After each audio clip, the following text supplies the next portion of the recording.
Ambassador Vexthor stepped off the transport shuttle and onto the landing platform of New Harmony Station. The artificial gravity pulled at his four legs in an unfamiliar way. Each world had its own feel, and this human colony was no exception. The air tasted different here, processed but clean, with a hint of something organic he could not quite identify. He had done this before. Thousands of times across thousands of years, the Krell Collective sent observers to every species that reached the stars. It was their duty, their purpose. They recorded, they watched, they judged. Most species were predictable. They followed patterns that Vexthor had memorized long ago. The humans would be no different. Or so he thought. Commander Jake Morrison waited at the end of the platform. The human male stood straight, his uniform crisp and clean. His face held a smile that showed his teeth. Vexthor knew from his research that this was meant to be friendly, though many species found the display of teeth threatening. Ambassador Vexthor, welcome to New Harmony, Jake said, extending his hand forward. Vexthor touched his primary manipulator to the human's hand. The gesture felt warm, almost hot. Human body temperature ran higher than most species, another sign of their high metabolism. I am pleased to be here, Commander Morrison. I look forward to evaluating your species for council membership. Jake's smile grew wider. We're excited to show you what humanity has accomplished. Dr. Lisa Brennan is waiting in the observation deck. She'll give you the full tour. They walked through the station's corridors. Vexthor noted everything. The walls were metal but decorated with images of Earth. Oceans, mountains, forests, cities. The humans seemed proud of their homeworld. Most species were, but humans displayed it more openly. Dr. Lisa Brennan met them in a large room with windows that looked out into space. She was shorter than Jake, with dark hair tied back from her face. Her eyes were brown and bright with enthusiasm. Ambassador, it's an honor, she said. I've studied the Krell for years. Your people have witnessed so much history. We have, Vexthor agreed. And now we witness yours. Lisa's excitement was clear. She moved to a display screen and began showing images. Humanity achieved faster than light travel 53 years ago. Since then, we've established 17 colonies across 9 systems. We've terraformed 4 worlds and are working on 6 more. Vexthor examined the data. The numbers were respectable but not remarkable. Dozens of species had accomplished similar feats. Our fusion technology provides clean energy, Lisa continued. We've eliminated poverty on Earth in most colonies. Our medical science has extended human lifespan to an average of 140 years. Again, impressive by human standards, but common among council species. Come, let me show you the Defiant, Jake said. They took a transport to the shipyard. The UHSS Defiant hung in space like a silver blade. It was large, perhaps 300 meters long, with weapons arrays along its hull and engines that glowed with blue light. Our newest warship, Jake said with clear pride. Advanced shields, plasma cannons, and the fastest sublight engines we've ever built. Vexthor studied the vessel. It was well-designed, functional. But he had seen better. The Zarkonian Empire built ships twice this size. The Telhari constructed vessels that could bend light around themselves. It is adequate, Vexthor said carefully. He saw something flicker across Jake's face. Disappointment? No. Something else. Determination. That evening, Vexthor sat alone in his quarters reviewing human history. This was standard procedure. To understand a species, one must understand where they came from. What he read disturbed him. Human history was soaked in blood. War after war after war. They fought over land, resources, ideas, and beliefs. They invented weapons of incredible destruction. Nuclear bombs that could destroy cities. Chemical agents that killed millions. Biological weapons that spread disease. Most species outgrew war long before reaching space. They learned to cooperate, to share resources, to solve conflicts peacefully. It was the natural evolution of intelligent life. But humans were different. They fought continuously throughout their entire development. Even as they built cities and wrote poetry and created art, they also perfected the art of killing each other. Yet somehow, they survived. More than survived. They thrived. Vexthor sat back in his chair. This pattern was unusual, concerning even, but it was in their past. Surely they had evolved beyond such violence. That was why they sought council membership to join the civilized species of the galaxy. A message alert interrupted his thoughts. It was from the Galactic Council. Urgent priority. He opened the message and felt his body temperature drop.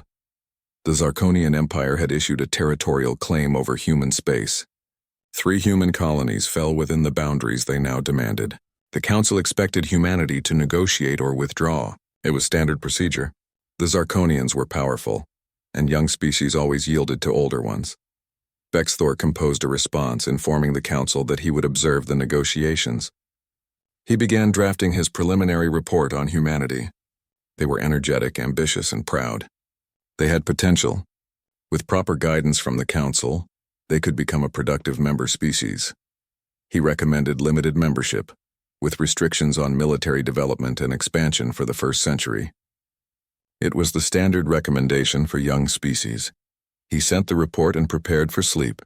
Tomorrow he would meet with human leadership to discuss their response to the Zarkonian claim. It would be straightforward. Humans would either negotiate a settlement or withdraw from the disputed colonies. Perhaps they would lodge a formal protest.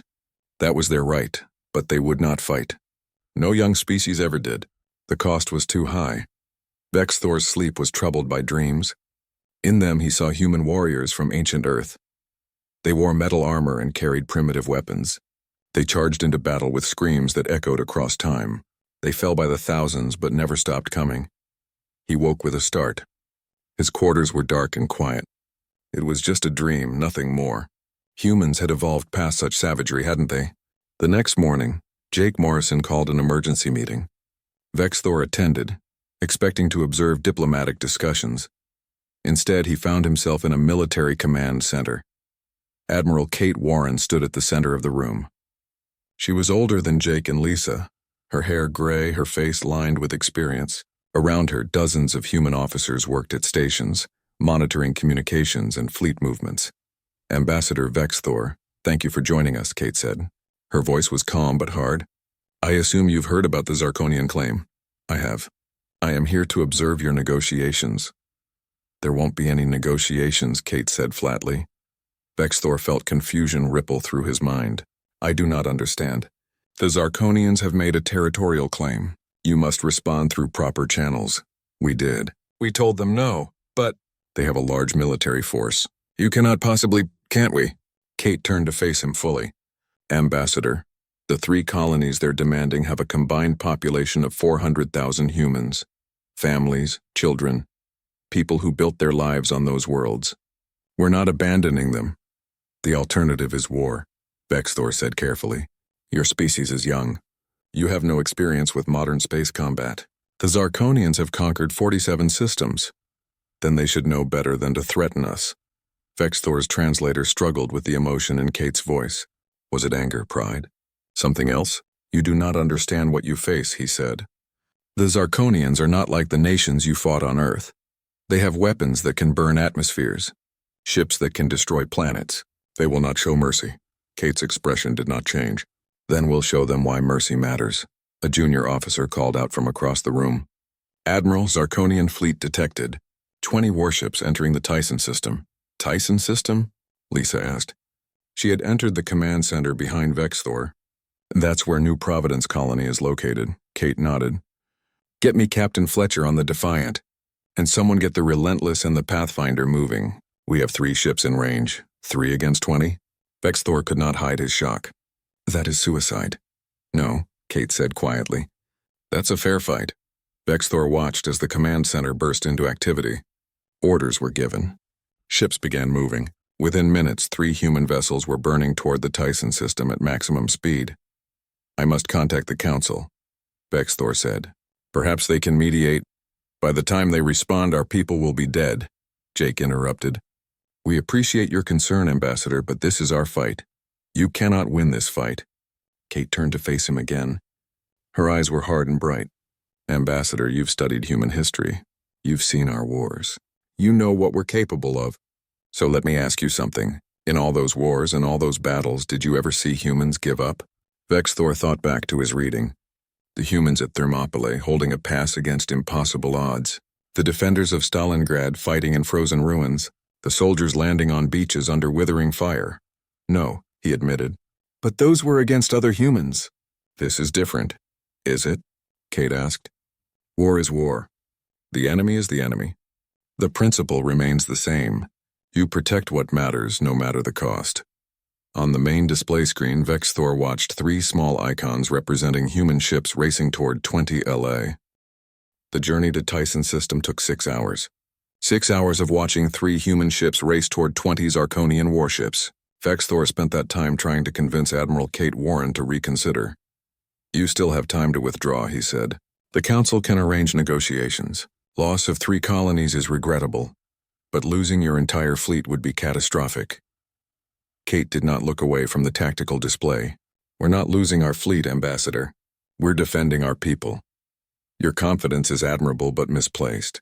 The Zarkonians have superior numbers, superior firepower, and centuries of combat experience. And we have something they don't. What could you possibly have that matches their advantages? Kate finally turned to look at him. Motivation. Those colonists down on New Providence? They're not just numbers on a report.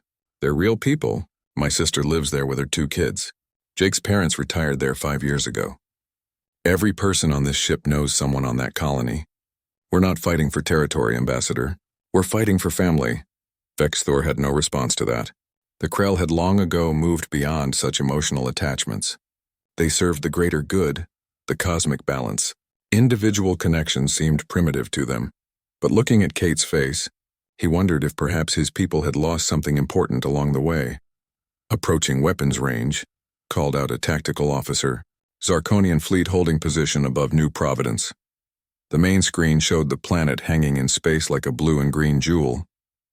Above it, arranged in a precise formation, were the 20 Zarkonian vessels. They were dark and angular, built for intimidation as much as function. Captain Ryan Fletcher's voice came through the communication system. He commanded the Defiant. Admiral, we're reading massive energy signatures from the Zarkonian fleet. Their weapons are charged and ready. Match their posture, Kate ordered, but do not fire unless fired upon. Maybe they'll actually talk. Vexthor watched as the 3 human ships took up defensive positions between the Zarkonian fleet and New Providence. It looked absurd. 3 small vessels against 20 larger ones, like children challenging adults. Incoming communication from the Zarkonian flagship, reported the communications officer. Put it through, Kate said. The screen changed to show a Zarkonian commander. His species was reptilian, with dark green scales and orange eyes that glowed with inner light. His teeth were sharp and numerous. I am Commander Threx of the Zarkonian Imperial Fleet. You are in violation of Zarkonian territorial space. Withdraw immediately or be destroyed. Kate stepped forward. I am Admiral Kate Warren of the United Human Space Force. These are human colonies in human space. We recognize no Zarkonian claim here. You are the ones who need to withdraw. Threx made a sound that Vexthor's translator interpreted as laughter. Humans, we have studied your species. You achieved spaceflight barely half a century ago. You have primitive weapons and limited ships. You dare to challenge the Zarkonian Empire? Yes, Kate said simply. We dare. Then you are fools. We offer one final chance. You have 1 hour to evacuate your colonies. After that, we will take them by force. Any ships that remain will be destroyed. Any colonist who resist will be eliminated. The screen went dark. Silence filled the command center. Then Lisa spoke from her position at a science station. Admiral, I'm detecting energy buildups in the Zarkonian ships. They're preparing to fire on the colony. They're bluffing, Jake said. They want the colonies intact. That's the whole point of their expansion. They're not bluffing, Vexthor said quietly. The Zarkonians care nothing for the colonies themselves. They want the systems, the strategic positions. If they must glass the planets to claim them, they will. Kate's jaw tightened. Communications, open a channel to New Providence. Emergency evacuation protocol. Get everyone to the shelters. They have 1 hour. Admiral, even if they reach the shelters, an orbital bombardment will penetrate them eventually, Lisa said. I know. Kate turned to Ryan on the Defiant. Captain Fletcher, I need tactical options. Ryan's face appeared on the screen. He looked young, maybe 30, with short brown hair and determined eyes. Our shields can't withstand sustained fire from 20 ships. Our weapons can damage their vessels, but not fast enough. By pure numbers, they win in under 10 minutes. So we changed the numbers, Kate said. How? Vexthor asked. We make them think we're worth more than 20 ships. Captain Fletcher, have you ever heard of the Battle of Thermopylae? Ryan smiled. 300 Spartans holding off 1,000,000 Persians. Yeah, I know it. Then you know the play. We find our narrow pass and make them come through it on our terms. Vexthor felt confusion. There are no geographical features in space. You cannot use terrain, can't we? Kate turned to Lisa. The asteroid field. The one we've been mining. How far? Lisa checked her instruments. 40 million kilometers. We could reach it in 30 minutes at full burn. Do it. All ships fall back to the asteroid field. We make our stand there. The 3 human ships turned and began accelerating away from New Providence. On the tactical display, Vexthor watched the Zarkonian fleet hesitate, then begin pursuit. They're following, Jake reported. All 20 ships. Good, Kate said. That's 20 ships not firing on the colony. The next 30 minutes passed in tense silence. The human ships pushed their engines to maximum, racing ahead of the Zarkonian fleet. Behind them, Threx's vessels gave chase, confident in their eventual victory. They entered the asteroid field. Massive chunks of rock and ice tumbled through space, remnants of a destroyed moon. The human mining operation had carved tunnels through the larger asteroids and left a maze of narrow passages between them. Positions, Kate ordered. Fletcher, take the Defiant into Passage 3. Relentless, you're with me in Passage 7. Pathfinder, hold the center. The 3 human ships disappeared into the asteroid field. The Zarkonian fleet slowed, suddenly cautious. They're being smart, Ryan said over the communication system. They know this is a trap. Then we give them no choice, Kate said. Lieutenant Ben Carter, are you ready? A new voice came through, younger and nervous. Yes, Admiral. Fighter Bay is ready to launch. Good. You know what to do. Vexthor watched as a small craft launched from the Defiant. It was tiny, barely visible on the tactical display. It raced toward the Zarkonian fleet, then veered away at the last moment, disappearing into the asteroid field. They're taking the bait, Jake said. 3 Zarkonian ships breaking formation to pursue the fighter. Kate smiled. And now we teach them about human warfare. The first Zarkonian ship entered the asteroid field, following the fighter's trajectory. It moved carefully, shields up, weapons ready. It never saw the Defiant hidden in the shadow of an asteroid. Ryan's ship opened fire at point-blank range. Plasma cannons tore into the Zarkonian vessel's shields. The enemy ship tried to turn, but in the narrow passage it had nowhere to go. The Defiant's weapons continued firing. The Zarkonian shields flickered and failed. Explosions rippled along the hull. The ship went dark and began to drift. One down, Ryan reported. They're sending more ships in, Lisa called out. 5 vessels entering the field from different angles. Admiral Warren to all ships. Execute pattern Delta. Vexthor did not understand what was happening. The tactical display was chaos. The human ships were moving through the asteroid field in ways that seemed random, appearing and disappearing, firing and retreating. But it was not random. It was coordinated, practiced. Like a dance they had rehearsed 1,000 times. Another Zarkonian ship exploded. Then another. They're adapting, Jake warned, pulling back and preparing for a coordinated assault. Let them come, Kate said. The Zarkonian fleet regrouped and charged into the asteroid field together. 17 ships moving as one, determined to crush the 3 human vessels through sheer force. That was when Ben Carter made his move. His fighter had been hiding, cold and quiet, among the asteroids. Now it activated and flew directly at the Zarkonian flagship. Weapons fire lanced toward him. His shields failed almost immediately. His fighter's hull began to burn. Carter, pull back, Ryan shouted. Negative, Captain. I'm already gone. Making it count. Ben's fighter slammed into the Zarkonian flagship's engine core at maximum velocity. The explosion was massive, a miniature sun blooming in the darkness. The flagship tore apart. Debris from the explosion struck 2 nearby Zarkonian ships, crippling them. Vexthor felt horror and awe mixing in his mind. The human pilot had killed himself, deliberately, without hesitation. Ben. Kate's voice was thick with emotion. Godspeed. The Zarkonian fleet was in chaos now. They had lost their flagship and 4 other vessels. The humans, reading the moment, pressed their attack. The battle lasted another hour. It was brutal and desperate. The Defiant's shields failed. Hull breaches on 3 decks. The Relentless lost its main engines and had to fight on maneuvering thrusters alone. The Pathfinder was hit so many times its hull looked like Swiss cheese, but they held. Every time a Zarkonian ship tried to break through to New Providence, the humans blocked it. They fought with a ferocity Vexthor had never witnessed. When weapons failed, they used the ships themselves as weapons. When shields fell, they kept fighting. When death seemed certain, they pressed harder. Commander Threx's voice came through one final time. Enough, we withdraw. The remaining Zarkonian ships ate out of Ypres. News of the battle at New Providence spread through human space like wildfire. Vexthor watched as the entire human civilization transformed overnight. There were no debates, no votes, no long discussions. Earth sent a single message to all colonies, all ships, all human outposts across the stars. We are at war. The response was immediate and total. Factories converted to military production. Civilian ships were retrofitted with weapons. Scientists abandoned peaceful research to develop new combat technologies. Every human seemed to understand what was needed, and every human stepped forward to provide it. Vexthor had hoped the Galactic Council would intervene. Surely they would force mediation, impose sanctions, do something to stop this conflict from escalating. But when he contacted them, he received an unexpected response. The Council was watching. Nothing more.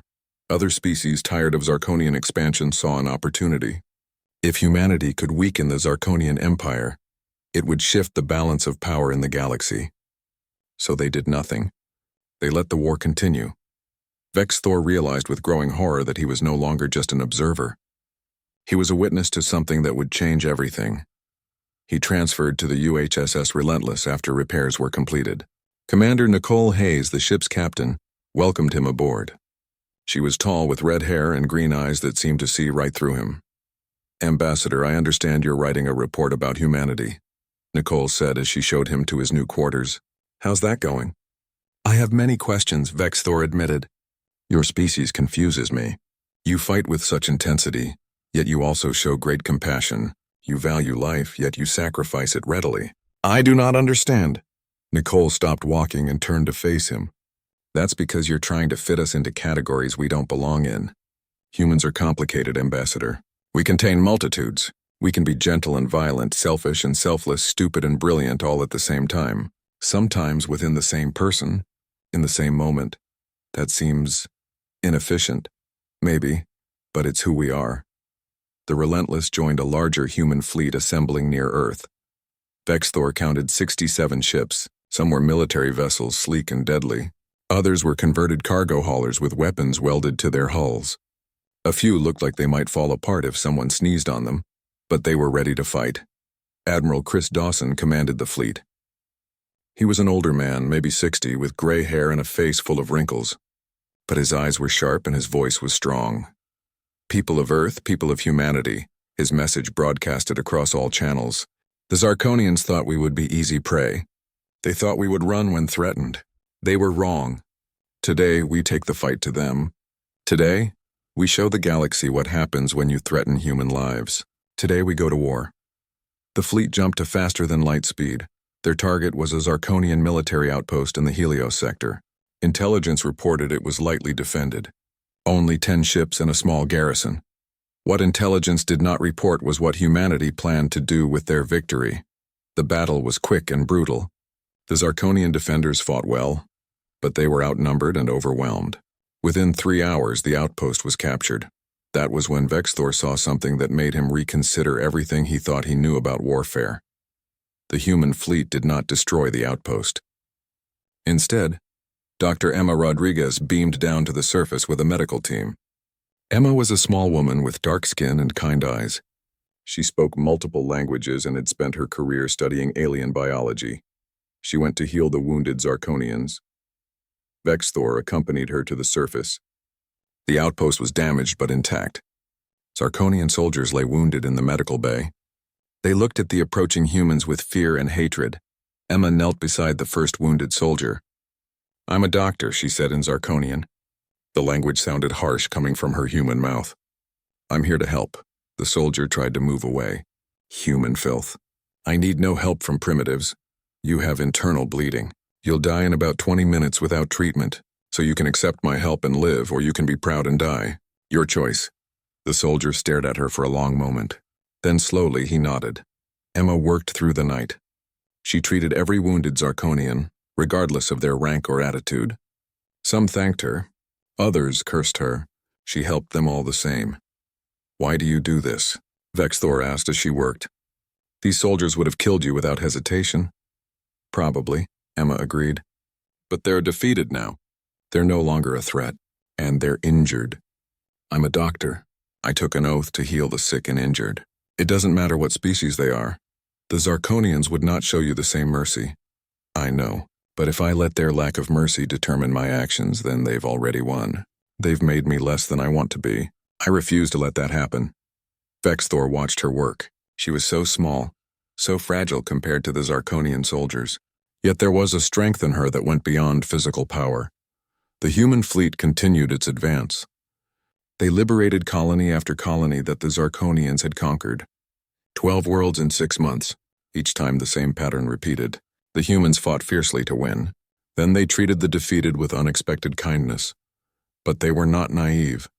Commander Kyle Sanders proved that. Kyle worked in the human fleet's intelligence division. He was quiet and intense with dark hair and glasses he did not need but wore anyway. He called Vexthor to his office one day. "Ambassador, I need your opinion on something," Kyle said. He showed Vexthor a holographic display. It showed complex code, mathematical formulas, and data patterns. "What am I looking at?" Vexthor asked. "An artificial intelligence. We've been developing it using data from every battle we've fought. It learns from each engagement, studies enemy tactics, predicts their strategies, gets smarter with every fight. Many species use battle computers. This is different. Our AI doesn't just calculate. It thinks, it adapts, it gets creative." Kyle's expression was troubled. "I'm worried we've made it too good. In the last simulation, it defeated a Zarkonian fleet 3 times larger than ours. The victory was brutal. Then why do you hesitate? This is a powerful weapon. Because weapons like this don't go away when the war ends. Because creating something smarter than us might be the last thing we ever create. Because I'm scared of what we're becoming." Vexthor looked at the young human. "Then why create it at all?" "Because we need it to win. Because protecting our people is more important than my fears. Because sometimes you have to do scary things for the right reasons." Kyle met his eyes. "The question isn't whether we can create this AI, we already have. The question is whether we should use it. What will you do?" "I'll give the weapon to Admiral Dawson. I'll explain the risks, and then I'll let someone wiser than me decide." Kyle did exactly that. Admiral Chris Dawson studied the AI for 3 days. Then he made his decision: we'll use it. But with restrictions, human commanders must approve all major tactical decisions. The AI advises, but humans decide. We don't surrender our humanity to win this war. The AI was deployed in the next battle. The results were devastating for the Zarkonians. The human fleet fought with inhuman precision, predicting enemy movements before they happened, exploiting weaknesses before the enemy knew they existed. The Zarkonian fleet was crushed. Vexthor realized he was watching humanity learn and evolve in real time. They absorbed every lesson, incorporated every advantage, adapted faster than any species he had ever observed. During a rare moment of peace, Vexthor spoke with Private Sophie Miller. She was young, maybe 22, with blonde hair and blue eyes. She served as a Marine on the Relentless. "Why do humans fight so hard?" Vexthor asked her. "You barely know the colonists you're defending, yet you risk everything for them." Sophie thought about this for a moment. "My great-great-grandmother was a farmer in Poland. When the Nazis invaded in World War II, she joined the resistance. She wasn't a soldier. She was just a farmer. But she fought anyway because it was the right thing to do." "And she survived?" "No, she was caught and executed. She was 24 years old." Sophie's eyes were sad but proud. "But before they killed her, she saved 17 Jewish children. Got them hidden, got them safe. Those 17 children grew up. They had kids. Those kids had kids. I did the math once.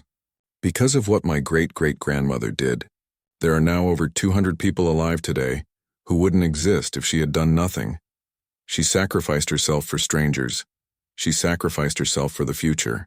That's what humans do, Ambassador. We look at the big picture. We understand that what we do today shapes what happens tomorrow. So when we fight, we're not just fighting for the people alive right now. We're fighting for all the people who will exist because we made the right choice."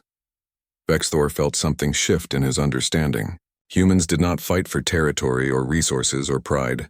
They fought for the possibility of a better future. For the children not yet born. For the lives that could be saved. For the world that might exist if they were brave enough to fight for it. It was completely illogical. The future was uncertain. The people they died for might never even know their names. But somehow it made perfect sense. The human advance continued. 6 months became a year. 1 year became 2. The Zarkonian Empire, which had seemed invincible, began to crack. But the Kosi. The summons from the Galactic Council arrived without warning. Vexthor was to return immediately to the council chambers on the neutral world of Sanctuary. His testimony was required. He stood before the assembled representatives of 43 civilizations. The chamber was massive, built to hold beings of every size and shape. Some breathed oxygen, others required methane or ammonia atmospheres and sat in environmental suits. Some communicated through sound, others used light, chemicals, or direct telepathy, but all of them were united in one thing. They were afraid. Ambassador Vexthor of the Krell Collective, spoke High Counselor Zephyrin, a being of pure energy contained within a crystalline matrix. You have observed humanity for 3 standard years. Your reports have caused great concern. The Council requires clarification. Vexthor stepped forward. His 4 legs felt heavy.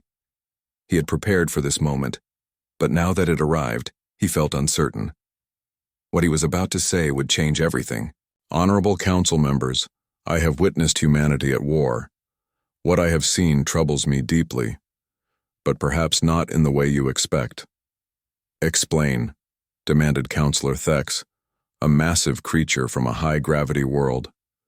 Your reports speak of humans who fight with savage intensity, who sacrifice themselves without hesitation, who refuse to surrender even when defeat is certain. These are the traits of a dangerous species.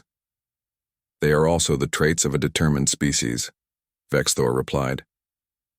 Let me ask the Council a question. How many species here have fought a war in the last 1,000 years? Silence filled the chamber. Finally, 3 counselors raised their appendages. 3 out of 43. And how many species here evolved on death worlds? Planets where survival required constant struggle against environmental hazards, predators, and competition? No one responded. Humanity evolved on Earth. By galactic standards, Earth is extraordinarily hostile. Extreme temperature variations, tectonic activity, volcanic eruptions, hurricanes, earthquakes, tsunamis. And that is just the planet itself. The life on Earth is equally dangerous. Predators, diseases, parasites, venomous creatures. Humanity had to fight for survival every single day of their evolution. Vexthor pulled up a holographic display showing Earth's history. But they did more than survive. They thrived. They became the dominant species on their world. They hunted the predators. They cured the diseases. They built shelters against the storms. They turned a death world into a garden. This explains their aggression, Counselor Zephyrin said. It does not excuse it. I am not making excuses. I am providing context. Most species in this chamber evolved on peaceful worlds. You developed intelligence, discovered cooperation, and eventually reached the stars. When you encountered other species, you found friends and trading partners. War was rare because everyone had enough. Vexthor changed the display to show humanity's history of warfare. Humans had a different experience. Earth's resources were limited. Competition was constant. Tribes fought other tribes. Nations fought other nations. They spent 10,000 years perfecting the art of warfare. Every generation learned new lessons about combat, strategy, and survival. Then they are a warlike species, Thex growled. They should be contained or eliminated before they threaten the galaxy. You misunderstand, Vexthor said urgently. Humans do not love war. They hate it. Their history is filled with attempts to end conflict, peace treaties, international laws, organizations dedicated to preventing war. They understand the cost of violence better than any species here because they have paid that cost repeatedly. He pulled up images of human peace activists, diplomats, and aid workers. But they also understand that sometimes war is necessary, that some things are worth fighting for, that evil unchecked becomes evil empowered. This is not aggression. This is hard-won wisdom purchased with millions of lives across thousands of years. The council chamber erupted in argument. Some counselors agreed with Vexthor. Others called for humanity's restriction or destruction. The debate raged for hours. Finally, Counselor Zephyrin called for order. We will hear from a human representative. Dr. Nathan Price has agreed to address the council. Nathan entered the chamber. He was younger than Vexthor expected, maybe 35, with dark hair and sharp eyes. He wore a simple suit rather than a uniform. He looked nervous but determined. Members of the Galactic Council, thank you for hearing me. Nathan began. I'm not a military leader. I'm not a politician. I'm a scientist. I study xenobiology and comparative evolution, but I think that gives me a useful perspective on this situation. He activated his own holographic display. You're all worried about humanity because we're different. We fight differently. We think differently. We react differently. And you're right to be concerned. We are different, but let me show you why. Nathan displayed a chart comparing evolutionary pressures across different species. Most of you evolved on what we call garden worlds. Stable climates, abundant resources, moderate challenges. Your species developed intelligence to solve problems of cooperation and resource management. War was expensive and unnecessary, so you evolved away from it. Humans evolved on a death world, a planet that tried to kill us every day. We developed intelligence to solve problems of survival and competition. War was common and sometimes necessary, so we got very good at it. But here's what you're missing. We also got very good at ending wars, at healing the damage, at rebuilding after destruction. Because we had to. We had no choice. Nathan changed the display to show Earth's recovery from various catastrophes. In 1945, we dropped atomic bombs on 2 cities, killed hundreds of thousands of people. The cities were destroyed, turned to ash and rubble. But we did not abandon them. We rebuilt. Today, Hiroshima and Nagasaki are thriving cities. The descendants of those who survived have created something beautiful from that horror. This is what you don't understand about humans. We know how to destroy, but we also know how to create. We know how to kill, but we also know how to heal. We contain both capacities within us, and we choose every day which one to express. Counselor Thex leaned forward. And what happens when you choose to destroy, when you turn that capacity for violence against the galaxy? Nathan met his gaze without flinching. Then you should be afraid, because we're very good at it. But that's not what we want. We didn't seek this war. We didn't attack the Zarkonians. We defended our people, and yes, we're winning. But our goal isn't conquest. It's peace, a real peace, not just the absence of war. Pretty words, Thex growled. But words are cheap. Then judge us by our actions. We've liberated 12 worlds from Zarkonian control. We could have claimed them as human territory. We didn't. We helped the original inhabitants rebuild and offered them alliance, not subjugation. We've captured thousands of Zarkonian soldiers. We could have executed them, we didn't. We healed them and offered them a choice to go home or join us. Nathan's voice grew stronger, more passionate. You've had it easy. All of you. You reached space and found friends. We reached space expecting enemies because that's what our history taught us. We prepared for the worst. And when the worst came, we were ready. But that doesn't mean we're monsters. It means we're survivors who learned hard lessons and chose to be better than our past. The council chamber fell silent. Vexthor watched the faces of the counselors. They were thinking, reconsidering. Counselor Zephyrin finally spoke. The council will deliberate. Ambassador Vexthor, you will remain available for additional questions. Dr. Price, you may return to your people. Nathan nodded and left. Vexthor was escorted to a waiting chamber. The deliberation took 2 days. Vexthor spent that time reviewing everything he had learned about humanity. He thought about Ben Carter flying his damaged fighter into the enemy ship, about Emma Rodriguez healing wounded enemies, about Sophie Miller and her great-great-grandmother who saved children she never knew, about Kyle Sanders creating weapons he feared but knew were necessary. On the 3rd day, he was summoned back to the council chamber. Ambassador Vexthor, the Council has reached a decision, Zephyrin announced. We have also made a revelation that all must hear. Vexthor felt his body temperature drop. A revelation? The Krell Collective maintains the most complete historical database in the galaxy. 50,000 years of recorded observation. The Krell have witnessed the rise and fall of thousands of civilizations. We asked them to share relevant data about species survival rates. A holographic display appeared. It showed a timeline spanning millennia. Points of light appeared and disappeared, each representing a species. Over the last 50,000 years, the Krell have observed approximately 4,000 intelligent species that achieved spaceflight. Of those 4,000, only 43 remain. The rest fell to conquest, disease, internal conflict, or simply faded away. Vexthor stepped forward, shocked. This data had been classified. He had known it existed but never thought it would be shared with the Council. Of those 43 surviving species, the Krell have identified a pattern. 7 species share common characteristics. They evolved on challenging worlds. They experienced frequent conflict during their development. They learned hard lessons about survival, and they chose, when given power, to use that power wisely. The display zoomed in on 7 specific data points. 7 species that had beaten the odds. Humanity has T. The human fleet gathered at the edge of Zarkonian space. 300 ships hung in the darkness like silent predators. Vexthor stood on the bridge of the UHSS Vengeance, the newest and most powerful ship in the human armada. Admiral Laura Bennett commanded the vessel and the entire fleet. Laura was tall and lean with silver hair despite being only 50 years old. The war had aged her.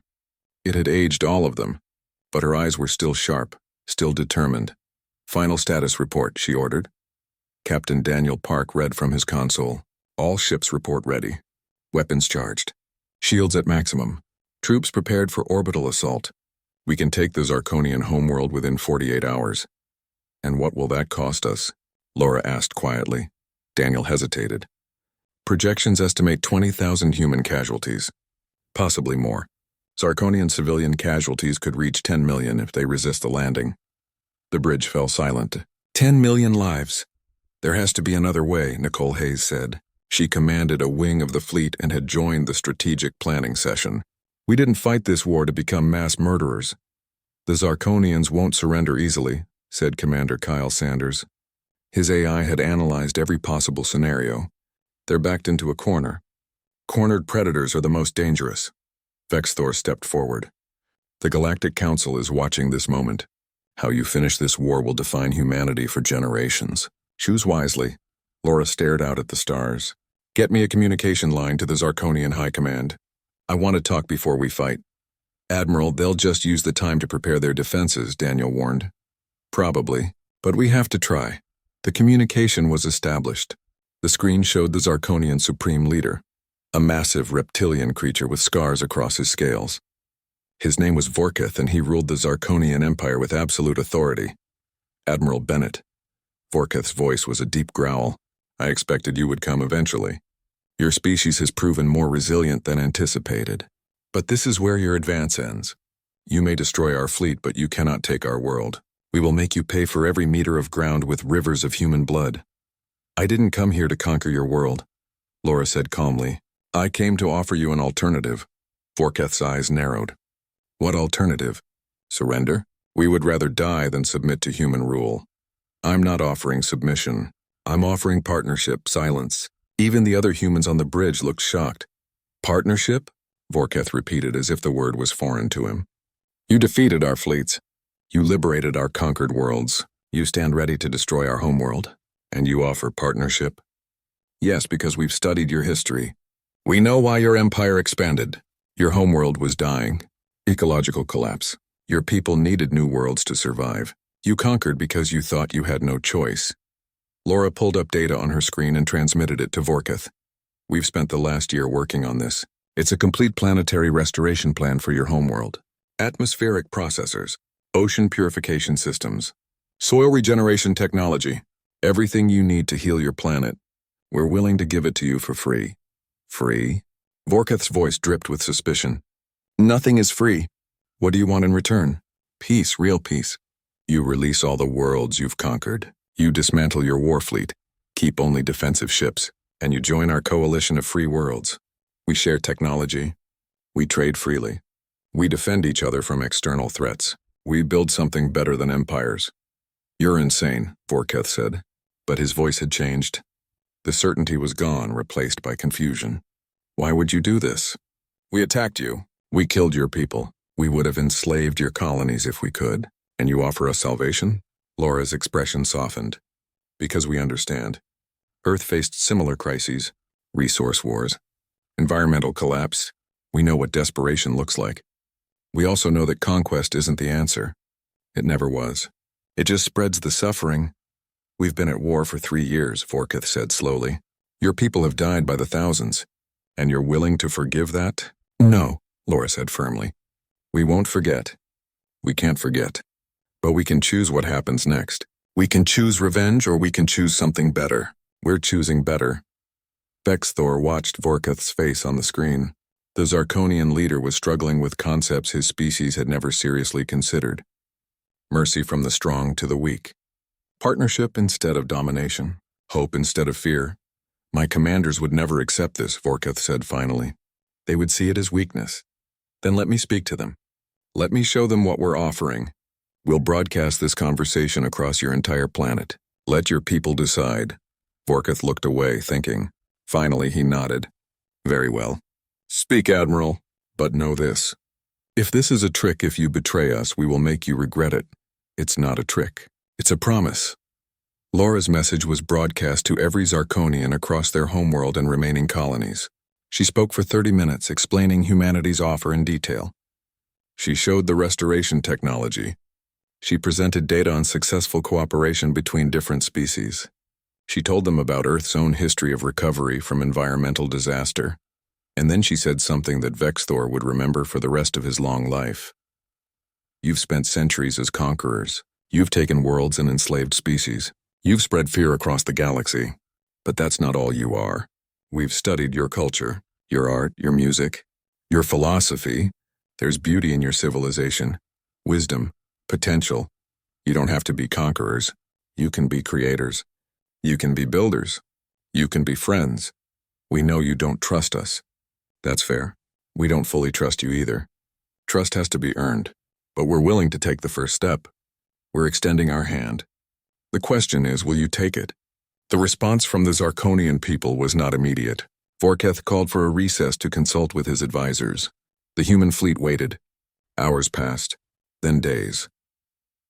On the 3rd day, something unexpected happened. Protests began on the Zarkonian homeworld.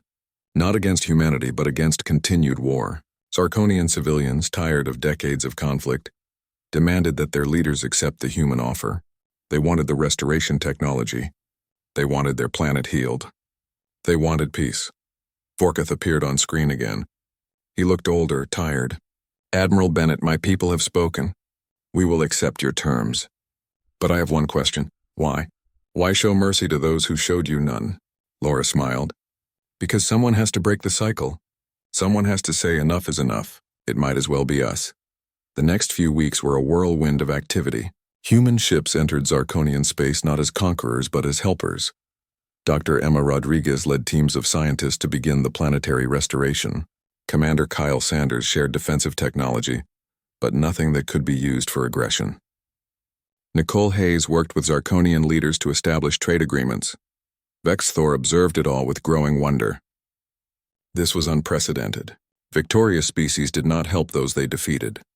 They did not share technology freely. They did not turn enemies into allies, but humans did. Lieutenant Hannah Brooks found Vexthor one day in the observation deck. She was young, 25, with brown hair and thoughtful eyes. She had fought in 12 battles during the war. Ambassador, I heard you're writing a final report about us. What are you going to say? Vexthor considered his words carefully. I am going to say that humanity terrifies me. Hannah's face fell. Oh, I guess we did seem pretty violent. No, you misunderstand. You don't terrify me because of your capacity for violence. Many species can destroy. You terrify me because you refuse to be predictable. You refuse to follow the patterns that govern the rest of the galaxy. I don't understand. Let me explain. The universe has rules. The strong dominate the weak.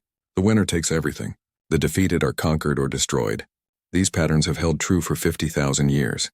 They are reliable, predictable, safe. Vexthor turned to look at her directly. But humanity ignores these rules. You fight like demons when threatened, then show mercy when you win. You sacrifice everything to protect others, then share your technology freely. You are capable of both savage warfare and profound compassion, often in the same moment. You are unpredictable, and that is what makes you truly frightening. Hannah thought about this. So you're saying we scare you because you can't figure out what we'll do next? Yes, but it is more than that. You scare me because you insist on changing the universe. Most species accept reality as it is. You refuse to accept it. You insist on making reality what you think it should be, and somehow impossibly you succeed. Is that a bad thing? I do not know. It could be wonderful. It could be catastrophic. Perhaps both. But I do know this. The galaxy will never be the same. Humanity has broken the patterns. Other species will watch what you do here. They will see that mercy can be strength, that enemies can become allies, that the old ways are not the only ways. Hannah smiled. So we're scary because we might actually make things better? You are scary because you already are making things better. And change, even good change, is always frightening to those who are comfortable with the way things are. Vexthor returned to his quarters that night to complete his final report. He wrote for hours trying to capture everything he had witnessed. The battles,